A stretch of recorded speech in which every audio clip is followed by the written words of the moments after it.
നമ്മുടെ മലയാളത്തിലെ അഭിനേതാക്കളൊക്കെ അന്യഭാഷയിൽ പോയിട്ട് കയ്യടി വാങ്ങുന്നത് നമ്മൾ കാണാറുണ്ട്. നമുക്കത് സന്തോഷത്തിലുപരി ഭയങ്കര അഭിമാനം കൂടിയാണ്.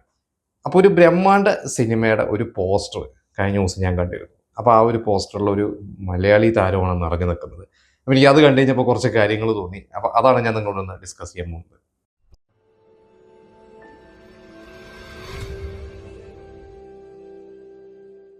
നമ്മളെല്ലാവരും പ്രതീക്ഷകളോടെ കാത്തിരിക്കുന്ന ഒരു സിനിമയാണ് ടോക്സിക്. നമ്മുടെ യഷിൻ്റെ റോക്കിംഗ് സ്റ്റാർ യഷിൻ്റെ KGF ശേഷം റിലീസാവാൻ പോകുന്ന സിനിമ എന്നുള്ളതാണ് അതിലെ ഏറ്റവും വലിയ പ്രത്യേകത. കാരണം നമുക്കറിയാം KGF എന്ന് പറഞ്ഞ സിനിമയ്ക്ക് മുമ്പ് യഷിനെ മലയാളികൾക്ക് അധികം പേർക്കൊന്നും അറിയില്ലായിരുന്നു. KGF 1, KGF 2. KGF 2 2022 ഏപ്രിലാണ് റിലീസായത്. അത് കഴിഞ്ഞിട്ട് 4 വർഷം പറയും, ഓൾമോസ്റ്റ് 4 വർഷത്തിന് ശേഷമാണ് യഷിൻ്റെ ഒരു സിനിമ റിലീസാവാൻ പോകുന്നത്. അപ്പോൾ ടോക്സിക് എന്ന സിനിമയെക്കുറിച്ച് കുറേ ചർച്ചകളൊക്കെ വന്നിരുന്നു. പല റിലീസ് ഡേറ്റ് മാറിപ്പോയി എന്നൊക്കെ കേട്ടിരുന്നു. അവസാനം റിലീസ് ചെയ്യാൻ പോകുന്നത് മാർച്ച് 19-നാണ്. അപ്പോൾ ഈ ഒരു സിനിമയുടെ പ്രൊമോസൊക്കെ പലതും ഇറങ്ങിയിരുന്നു. ഇതിൻ്റെ ഒരു പോസ്റ്റർ കഴിഞ്ഞ ദിവസം റിലീസായിരുന്നു. ഇനി ഒരു 3-4 ദിവസമായത്. അപ്പോൾ എനിക്കത് ഞാൻ ഇന്ന് വീണ്ടും അത് കണ്ടു കഴിഞ്ഞപ്പോഴാണ് എനിക്ക് ഭയങ്കര ഒരു എന്താ പറയുക ഭയങ്കര സന്തോഷം തോന്നിയെന്ന് വെച്ചാൽ സുദേവ് നായരുടെ പോസ്റ്ററാണ്. അപ്പോൾ സുദേവ് നായർ എന്ന് പറഞ്ഞ ഒരു നടൻ മലയാളിയാണ്. പക്ഷേ നമ്മൾ മലയാളത്തിലെ ഹീറോസിനെയോ അല്ലെങ്കിൽ ഭയങ്കര കഴിവുള്ള നടന്മാരുടെ ഒക്കെ ലിസ്റ്റ് എടുക്കുമ്പോൾ അധികം പേര് പറയാത്തൊരു പേരാണെന്ന് എനിക്ക് തോന്നിയിട്ടുണ്ട് സുദേവ് നായരുടെ. പക്ഷേ സുദേവ് നായർ വളരെ ടാലൻറ്റഡ് ആണ്. ഒരുപാട് മികച്ച കഥാപാത്രങ്ങളോട് പ്രൂവ് ചെയ്തതാണ്. ഇപ്പം അന്യഭാഷയിലാണ് സുദേവ് നായർ കൂടുതൽ എന്താ പറയുക തിളങ്ങുന്നതെന്ന് എനിക്ക് തോന്നിയിട്ടുണ്ട്. അപ്പോൾ ഇതിൽ പോസ്റ്ററിൽ സുദേവ് നായരുടെ പേരുണ്ട്, ക്യാരക്ടർ പേര് കർമാടി എന്ന ഒരു കഥാപാത്രം. ആ ഒരു കഥാപാത്രത്തിൻ്റെ ക്യാരക്ടർ പോസ്റ്ററാണ് ഇപ്പോൾ റിലീസായിരിക്കുന്നത്. അപ്പോൾ സുദേവ് നായർ നമ്മളിടയ്ക്ക് അന്യഭാഷയിലൊക്കെ കാണാറുണ്ട്. പക്ഷേ എനിക്ക് തോന്നുന്നു അവിടെ കൂടുതൽ സുദേവ് നായർക്ക് നമ്മുടെ മലയാള സിനിമയെക്കാട്ടും കൂടുതൽ അഭിനയ പ്രാധാന്യമുള്ള വേഷങ്ങൾ ലഭിക്കുന്നുണ്ടെന്നാണ് എനിക്ക് തോന്നുന്നത്. അത് കൂടുതലും വില്ലൻ വേഷങ്ങൾ തന്നെയാണ് സുദേവ് നായർക്ക് കിട്ടുന്നത്. അപ്പം ഞാനും ചില സിനിമകളൊക്കെ സുദേവ് നായരുടെ കണ്ടിട്ടുണ്ട്. അപ്പോൾ സുദേവ് നായർ ശരിക്കും ഒരു മലയാളിയാണെങ്കിൽ കൂടി പുറത്ത് ഈ പറഞ്ഞ പോലെ ബോംബെയിലും അവിടെ പഠിത്തവും പിന്നെ ഒരു ഹിന്ദി സിനിമയിലൂടെയാണ് തുടങ്ങിയത്. അത് കഴിഞ്ഞിട്ടാണ് മൈ ലൈഫ് പാർട്ട്ണർ എന്ന് പറയുന്ന 2014 റിലീസായ ഒരു സിനിമയിലൂടെ നമ്മൾ മലയാളത്തിലേക്ക് വരുന്നത്. ആ ഒരൊറ്റ സിനിമയിൽ തന്നെ അന്ന് സ്റ്റേറ്റ് അവാർഡും കിട്ടി മികച്ച നടനെ. അന്ന് നിവിൻ പോളിക്ക് ഉണ്ടായിരുന്നു. 1983 സുദേവ് നായർക്ക് അവാർഡ് കിട്ടി. അവിടെ മുതൽ നമ്മൾ സുദേവ് നായരെ നമ്മൾ ഇടയ്ക്ക് കാണാറുണ്ട്. ഈ പറഞ്ഞ പോലെ എസ്ര എന്ന് പറയുന്ന ഒരു സിനിമയിൽ നമ്മൾ കണ്ടിരുന്നു, അനാർക്കലിയിൽ കണ്ടിരുന്നു. പിന്നെ അദ്ദേഹത്തിൻ്റെ ഈ പറഞ്ഞ പോലെ ഒരു വോയിസ് മോഡുലേഷൻ ആയാലും അദ്ദേഹത്തിൻ്റെ ആ ഒരു ശബ്ദമായാലും ഒക്കെ കുറച്ച് എന്താ പറയുക ഡിഫറെൻ്റ് ആണ്, നമ്മൾ സാധാരണ കാണുന്ന പോലെയല്ല. ഒരിക്കൽ തങ്കമണി എന്ന് പറയുന്ന ഒരു സിനിമ ദിലീപിൻ്റെ, ആ ഒരു സിനിമയിൽ ദിലീപിൻ്റെ സുഹൃത്തായിട്ട് അഭിനയിച്ചിട്ടുണ്ട്. അതിൻ്റെ ലോഞ്ചിൻ്റെ സമയത്തും ദിലീപ് പറഞ്ഞ ഓർമ്മയുണ്ട്. അതായത് സുദേവ് നായർ മലയാളിയാണെന്ന് ഞാൻ ആദ്യം അറിയില്ലായിരുന്നു, പിന്നെ കുറേ കഴിഞ്ഞിട്ടാണ് മനസ്സിലായത്. ദിലീപ് വരെ പറഞ്ഞിട്ടുണ്ട് സുദേവ് നായരെ കുറിച്ച്. സുദേവ് നായർ അധികം മീഡിയയിലൊന്നും നമ്മൾ അധികം ഇൻ്റർവ്യൂസൊന്നും അങ്ങനെ കാണാറില്ല, വരാറുണ്ട്. പക്ഷേ നമ്മൾ അദ്ദേഹം കുറച്ച് മാറി നിൽക്കുന്ന ഒരു ക്യാരക്ടറായിട്ടാണ് തോന്നിയത്. അപ്പോൾ അദ്ദേഹം ഇപ്പോൾ തെലുങ്കിൽ അഭിനയിച്ച സിനിമകളുണ്ട്. തെലുങ്കിലും കന്നഡയിലും തമിഴിലൊക്കെ അഭിനയിച്ചിട്ടുണ്ട്. ഇപ്പോൾ കൂടുതൽ തെലുങ്കിലാണ് കാണുന്നത്. അപ്പോൾ തെലുങ്കിൽ തന്നെ അദ്ദേഹം ആദ്യമായിട്ട് അഭിനയിച്ചത് ടൈഗർ നാഗേഷ് റാവു എന്ന് പറഞ്ഞ സിനിമയാണ്, രവി തേജയുടെ. അതൊരു റിയൽ ലൈഫ് സ്റ്റോറി ആയിരുന്നു. അതിൽ ശക്തമായിട്ടുള്ളൊരു ക്യാരക്ടർ ചെയ്തു. ആ ഒരു സിനിമ അങ്ങനെ വൻ വിജയമല്ലായിരുന്നു. രവി തേജയുടെ കഴിഞ്ഞ കുറച്ച് സിനിമകൾ അത്യാവശ്യം എന്താ പറയുക ഒരു പരാജയത്തിലൂടെ പോകുന്ന ഒരു സമയമാണ്. അതിൽ ആ ഒരു പരാജയപ്പെട്ട ഒരു സിനിമയിൽ പെട്ട ഒരു സിനിമ തന്നെയായിരുന്നു ടൈഗർ നാഗേഷ് റാവു. പക്ഷേ അതൊരു ഇപ്പോൾ അടുത്തിറങ്ങിയ രവിചേട്ട 1-2 സിനിമകൾ വെച്ച് നോക്കുമ്പോൾ കുറച്ച് ബെറ്റർ ആയിട്ടുള്ള സിനിമയാണ് എനിക്ക് പേഴ്സണലി ഫീൽ ചെയ്തത്. അതിൽ നല്ലൊരു റോൾ തന്നെയാണ് സുദേവ് ചെയ്തിട്ടുള്ളത്. പിന്നെ സുദേവ് ചെയ്ത എക്സ്ട്രാ ഓർഡിനറി മാൻ എന്ന് പറയുന്ന ഒരു സിനിമയുണ്ട്. അത് നിതിൻ എന്ന് പറയുന്ന നടനാണ്. ആ ഒരു സിനിമ ഞാൻ കണ്ടിട്ടുള്ളതാണ്. അതിൽ ഒരു എന്താ പറയുക വളരെ നന്നായി ചെയ്തിട്ട് ഒരു വില്ലൻ വേഷമാണ് അത് ചെയ്തിരിക്കുന്നത്. ഞാൻ കുറച്ച് മുമ്പാണ് കണ്ടിട്ടുള്ളത്. എനിക്ക് വളരെ കുറച്ച് ഒരു നോർമൽ വില്ലൻ വേഷം പോലെയല്ല, കുറച്ചൊരു ഹ്യൂമർ ടച്ചോ അങ്ങനെയൊക്കെയുള്ള ഒരു ടൈപ്പ് ഓഫ് ക്യാരക്ടറായിട്ടാണ് തോന്നുന്നത്. അപ്പോൾ ഞാൻ ആ ഒരു സിനിമ അവിടെ റിലീസായി കുറേ നാളുകൾക്ക് ശേഷം OTT-യിലൊക്കെ വന്നപ്പോഴാണ് ഞാൻ കാണുന്നത്. അപ്പോഴാണ് ഞാനും അറിയുന്നത് സുദേവ് നായർ ഇതുപോലത്തെ വില്ലൻ റോളുകളൊക്കെ അവിടെ ചെയ്യുന്നുണ്ടല്ലോ എന്നുള്ളത്, അല്ലെങ്കിൽ ഇതുപോലെ ഒരു ത്രൂ ഔട്ട് ഒരു റോളൊക്കെ അവിടെ ചെയ്യുന്നുള്ളതൊക്കെ ഞാനും അറിഞ്ഞത്. പിന്നെ ഒരു 3 സിനിമകൾ അടുത്ത് ഇറങ്ങിയത്, അതൊരു 3ഉം ഭയങ്കര വിജയമായിരുന്നു. അപ്പം ഞാനൊരു പോസ്റ്റ് വായിച്ചിരുന്നു, ഹാട്രിക് വിജയം എന്ന് പറഞ്ഞിട്ട്. അത് സുദേവ് നായർ അഭിനയിച്ച ഒരു 3 തെലുങ്ക് സിനിമയും അവിടെ ബാക്ക് ടു ബാക്ക് വിജയിച്ചു. അതിലൊന്ന് ദേവരയാണ്, പിന്നെ ഒന്ന് ദേ കോൾ ഹിം OG, പിന്നെ മാന ശങ്കര വര പ്രസാദ് ഗാരു. ഇതിൽ ദേവര നമുക്കറിയാം 2024 മെയ്യിലാണ് ദേവര പാർട്ട് 1 ഇറങ്ങിയത്. പാർട്ട് 2 അതിന് ഇറങ്ങുമെന്ന് പറയുന്നു. അത് NTRൻ്റെ ഒരു അത്യാവശ്യം അത് ഭയങ്കര RRR പോലെ ഒന്നും ഹിറ്റായില്ല, അല്ലെങ്കിൽ ആ ഒരു വിചാരിച്ച ലെവലോട്ടൊന്നും എത്തിയില്ലെങ്കിൽ പോലും അത്യാവശ്യം ഓടിയൊരു സിനിമയിലും അതിലൊരു നല്ലൊരു ക്യാരക്ടർ തന്നെയാണ് സുദേവ് ചെയ്തിട്ടുള്ളത്. ആ ഒരു സിനിമ ഞാനും തിയേറ്ററിൽ കണ്ടുകഴിഞ്ഞാൽ ഞാൻ ആലോചിച്ചു, അങ്ങനത്തെ ഒരു ക്യാരക്ടർ സുദേവിന് അവിടെ ചെയ്യാൻ പറ്റിയല്ലോ എന്നുള്ളത്.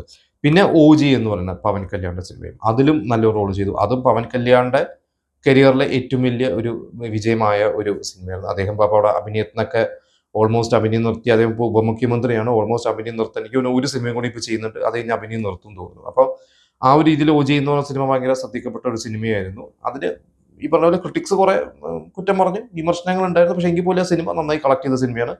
പിന്നെ മാനശങ്കര എന്ന് പറഞ്ഞ ഞാൻ ഈ പറഞ്ഞ ചിരഞ്ജീവിയുടെ സിനിമയാണ്. അതും ഈ പറഞ്ഞ ചിരഞ്ജീവിയുടെ കരിയറിലെ ഏറ്റവും വലിയ വിജയമാണ്. ഒരുപാട് റെക്കോർഡുകൾ ആ സിനിമ ബ്രേക്ക് ചെയ്തു എന്നൊക്കെ ഞാനിപ്പോൾ വായിച്ചു. എനിക്കൊണ്ട് തെലുങ്കിൽ തന്നെ പല ഏരിയാസിൽ ഏറ്റവും കൂടുതൽ കളക്ട് ചെയ്ത ഒരു സിനിമയായി മാറിയിരിക്കുകയാണ് ചിരഞ്ജീവിയുടെ ഒരു സിനിമ. അനിൽ രവിപ്പൊടി എന്ന് പറഞ്ഞ ഡയറക്ടർ അവിടുത്തെ ഹിറ്റ് ഡയറക്ടറാണ്. വെങ്കടേഷിനൊക്കെ ഒരുപാട് ഹിറ്റുകൾ കൊടുത്ത ഡയറക്ടറാണ്. ആ ഡയറക്ടർ വെങ്കടേഷ് ഒരു ഗസ്റ്റ് റോളും ചിരഞ്ജീവിനെ വെച്ച് ചെയ്തൊരു സിനിമ. ചിരഞ്ജീവിക്ക് ഒരുപാട് നാളുകൾക്ക് ശേഷം ഒരു ബ്രേക്ക് കിട്ടിയൊരു സിനിമയായിരുന്നു. അപ്പോൾ ഇത്രയും സിനിമയിലാണ് അവിടെ സുദേവ് അഭിനയിച്ചിരിക്കുന്നത്. എന്നിട്ട് ഇപ്പം ഇനി ഇറങ്ങാൻ പോകുന്ന ടോക്സിക് ആണ്. ടോക്സിക് അതൊരു കന്നഡ പടമാണ്. പക്ഷേ എല്ലാ ഭാഷയിലും അതൊരു പാൻ ഇന്ത്യൻ പടം എന്ന് പറയാൻ പറ്റും. നമ്മളിപ്പോൾ ഈ പറയുന്ന ദേവരയായാലും OG ആയാലും ഒക്കെ ഒരു തെലുങ്ക് സിനിമ തന്നെയാണ്. അത് മറ്റു ഭാഷയിൽ ഡബ് ചെയ്തിട്ടുണ്ടെങ്കിൽ പോലും തെലുങ്ക് സിനിമയാണ്. പക്ഷേ ഈ പറയുന്ന ടോക്സിക് എന്ന് പറയുന്നത് ശരിക്കും ഒരു പാൻ ഇന്ത്യൻ സിനിമ തന്നെയാണ്.